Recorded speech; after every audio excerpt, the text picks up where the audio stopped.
Hey guys, welcome to Real Sports Bengali. আগামী 16 তারিখ থেকে মোহনবাগান তাদের এসিএলে যাত্রা শুরু করতে চলেছে আহাল এফসির সাথে ম্যাচের মাধ্যমে। আজকের ভিডিওতে এই ম্যাচের প্রিভিউ সম্বন্ধেই আলোচনা করে নেব। তার আগে বলে দিই, আগামী 16 তারিখ 7:30 থেকে এই ম্যাচটি অনুষ্ঠিত হতে চলেছে যুবভারতী বিবেকানন্দ ক্রীড়াঙ্গনে।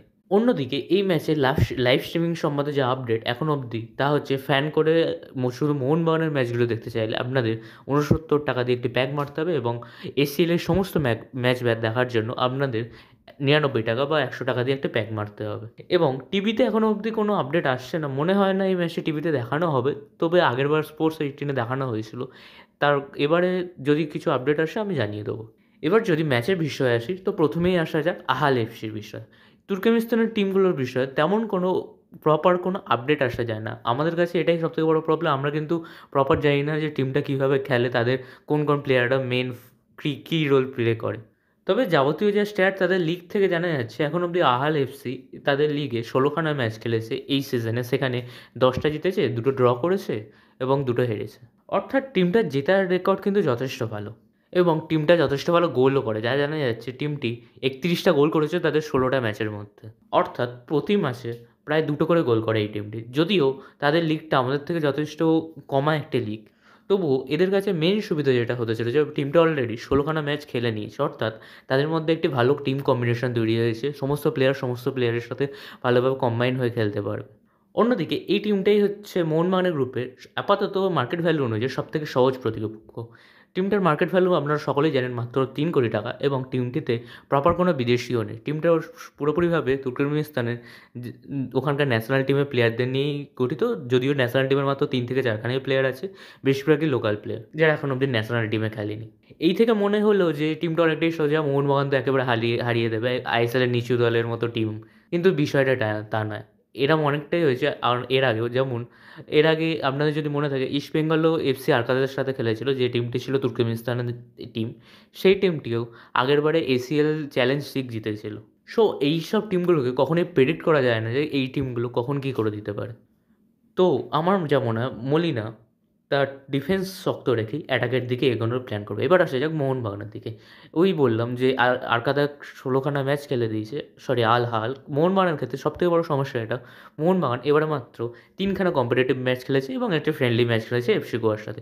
যদিও সেই ম্যাচে মলিনা এই ম্যাচের মেন যে টিমের প্লেয়ারগুলো ইউজ হওয়ার কথা, তাদের কিন্তু বেশিরভাগ ওই 10 মিনিট মতোই টাইম দিতে পেরেছে। কারণ বেশিরভাগ প্লেয়ার সেই ম্যাচে যারা স্টার্ট করেছে তাদের মধ্যে হয়তো 80% এই ম্যাচে স্টার্ট করবে না। এইটা একটা মোহনবাগানের নেগেটিভ পয়েন্ট হলো। মোহনবাগানের কাছে আরেকটি পজিটিভ পয়েন্ট আছে, সেটা হচ্ছে মোহনবাগান কিন্তু মাঝখানে আইএসএল বলুন বা অন্য কোনো ম্যাচ বলুন, কোনো ম্যাচ খেলেনি। মোহনবাগান পুরোপুরিভাবে ডুরান্ড হারের পর এই এসিএলের দিকেই ফোকাস করেছে। প্রথম দিন থেকে আজ অবধি এই এসিএলের কথা ভেবেই প্ল্যানিং করেছে এবং সেই মতোই প্র্যাকটিস করেছে। অর্থাৎ এর থেকে পরিষ্কার যে মোহনবাগান এই এসিএলকেই পাখির চোখ হিসাবে দেখেছে।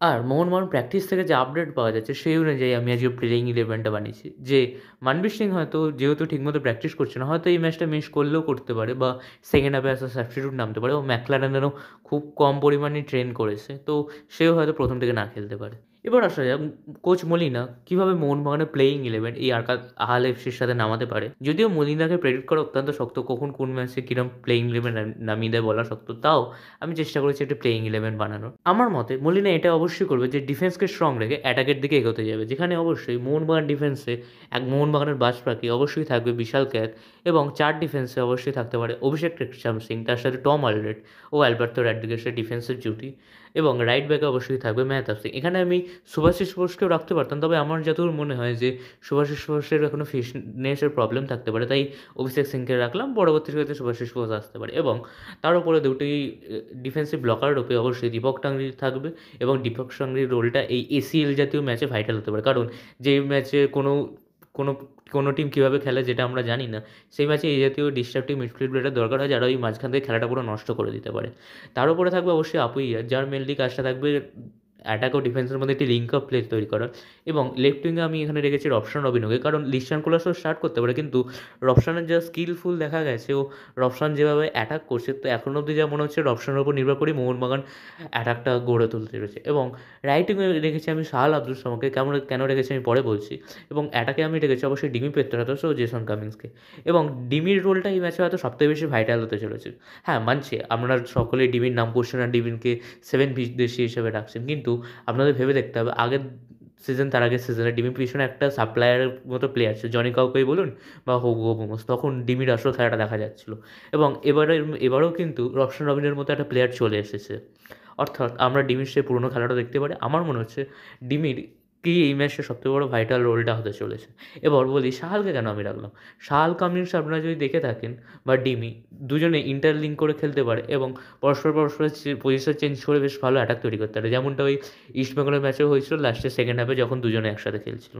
তো এর থেকে মোহনবাগান এরম 4-4-2 এই ফরমেশনে দল নামানোর চান্সটাই এখন অব্দি বেশি। তবে এখানে থেকেও আরেকটা ফরমেশন আমি কথা ভেবেছি, যেহেতু মোহনবাগান ডিফেন্স সামনে অ্যাটাক করতে পারে এবং মলিনা যেহেতু ওই 75 মিনিটের মাথায় তার সমস্ত অ্যাটাকারদের নামিয়ে গোল তোলার চেষ্টা করে, তো মোহনবাগান এরম কিছু ফরমেশনেও যেতে পারে যেখানে অবশ্যই গোলকিপারের বিশালকে তো অবশ্যই থাকবে। এবার দুটো সেন্টার ব্যাকে আমি রাখছি টম এলরেট এবং মেহতাব সিং, যারা প্র্যাকটিস ম্যাচটা করেছিল, যাদের মধ্যে বোঝাপড়াটা বেশ ভালো বোঝা যাচ্ছে। এবং লেফট ব্যাকে অবশ্যই আমি রাখছি অভিষেক সিংকে বা শুভাশিস বোসকে। রাইট ব্যাকে আমি এখানে রাখছি আশিস রায়কে। এবার আপনারা বলবেন আশিস রায়কে কেন রাখছেন, আমি পরে বলছি।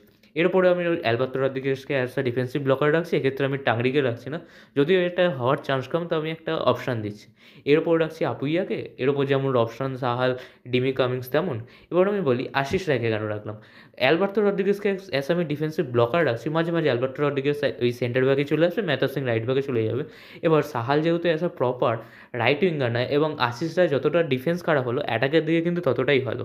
তো এবং মলিনারও কেন জানি না মনে হয় আমার খুব পছন্দের প্লেয়ার হচ্ছে আশিস রায়। তো এটা হতে পারে যে আশিস রায়কে ওই 3-5-2 এরম ফরমেশনে মোহনবাগান চলে গেল এবং আশিস রায় ও অভিষেক সিংকে অ্যাজ আ উইং ব্যাক হিসাবে খেলালো। যদিও এর খেলাটার চান্সটা কম, কিন্তু মলিনা যেহেতু ডিফেন্স সামলে অ্যাটাক করতে পছন্দ করে এবং মোহনবাগান এইভাবেও অ্যাটাকটা তৈরি করতে পারে, যাতে ডিফেন্সটা পুরোপুরি একটা সলিড থাকলো, যেখানে মেনলি কোনো সময় ডিফেন্সটা 3 ব্যাক হয়ে যাবে, যেখানে অ্যালবার্তো রদ্রিগেজ, মেহতাব সিং এবং অবশ্যই টম অলরেড এবং উইং ব্যাক হিসাবে অভিষেক সিং ও আশিস রায়, এবং তার উপরে অ্যাটাকের এই ফলাটা হবে। কিন্তু এক্ষেত্রে ডিফেন্সটাও যেমন স্ট্রং থাকবে, মোহনবাগান অ্যাটাকটাও ভালো করতে পারে। এবং সেকেন্ড হাফে দরকার পড়লে লিস্টন কোলাসো, জেমি ম্যাকলারেন, আনিরুদ্ধ থাপা, এদেরকে নামিয়ে মলিনা বেশ অ্যাটাকের ওপর ঝাঁসটাও বাড়াতে পারে। তো আপনাদের কী মনে হয় কোচ মলিনা কীভাবে এই প্লেইং 11 নামাতে পারে আহাল এফসির ম্যাচটাতে?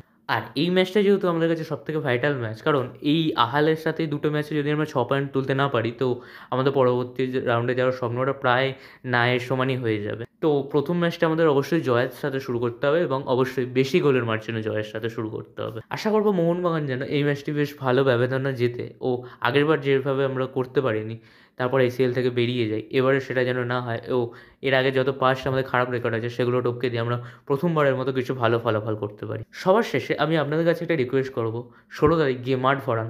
আমাদের সাপোর্টই মোহনবাগানের প্রয়োজন মোহনবাগানকে এগিয়ে নিয়ে যাওয়ার জন্য। এই 12 মাইনই হয়তো পারবে আহল এফসিকে যেটুকুনি আশাটা বেঁচেছে সেটাও পুরোপুরিভাবে শেষ করে দিতে। সবার শেষে বলবো জয় মোহনবাগান। ভিডিওটি ভালো লাগলে অবশ্যই একটি লাইক করে দেবেন এবং চ্যানেলটিকে সাবস্ক্রাইব করে দেবেন। টাটা।